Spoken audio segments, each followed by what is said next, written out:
ہم بعض اوقات چیزوں کی حقیقت کو نہیں سمجھ سکتے، ہم تو صرف ظاہری صورت کو دیکھ کر اپنا ذہن بنانے کی کوشش کرتے ہیں۔ اب آپ دیکھیے کہ حضرت خضر نے کشتی میں سوراخ کیا، حضرت خضر نے اس بچے کو مارا۔ اب آپ مجھے یہ بتائیے کہ ظاہری اعتبار سے ان ساری چیزوں کی کوئی سینس نہیں بنتی ہے۔ سورہ کہف کے جو واقعات ہم پڑھتے ہیں حضرت خضر کے اور حضرت موسیٰ علیہ السلام کے، کہ جب حضرت خضر ایک بچے کو مارتے ہیں اور بعد میں حضرت موسیٰ کو بتاتے ہیں کہ یہ بچہ نافرمان ہوتا اپنے ماں باپ کا، وہ نیک بندے ہیں، اللہ اس کی جگہ انہیں نیک اولاد دے دے گا۔ اس لحاظ سے سورہ کہف جو ہے وہ بڑی اہم سورہ ہے، جس میں اس پورے واقعے کے اندر کہ جو حضرت خضر کا اور حضرت موسیٰ علیہ السلام کا ہے، کہ یعنی ہم بعض اوقات چیزوں کی حقیقت کو نہیں سمجھ سکتے،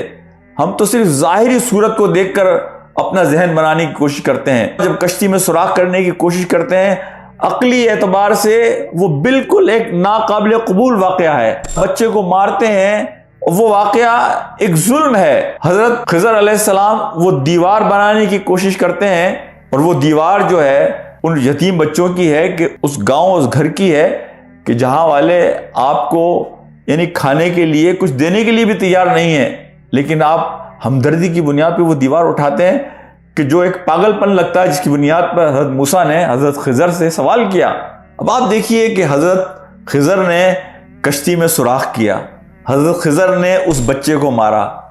حضرت خضر نے اللہ کے حکم سے اس دیوار کو کھڑا کیا۔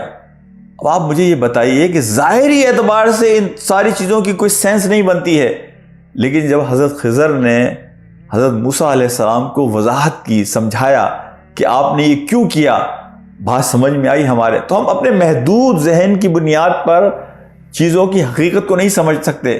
لیکن ہمارا ایمان یہ ہونا چاہیے کہ اللہ کے کیے ہوئے ہر کام میں کوئی مصلحت ہے، اللہ کے کیے ہوئے ہر کام میں خیر ہے،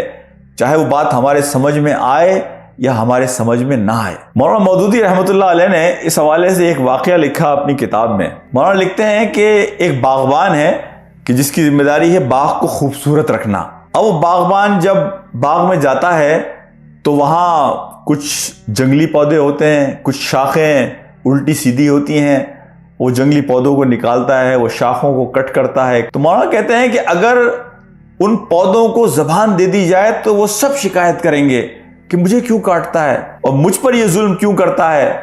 لیکن اس باغبان کے سامنے اس پوری باغ کی خوبصورتی ہے، اسے پتا ہے کہ کس چیز کو کاٹنا ہے، کس چیز کو اکھاڑ کے پھینکنا ہے،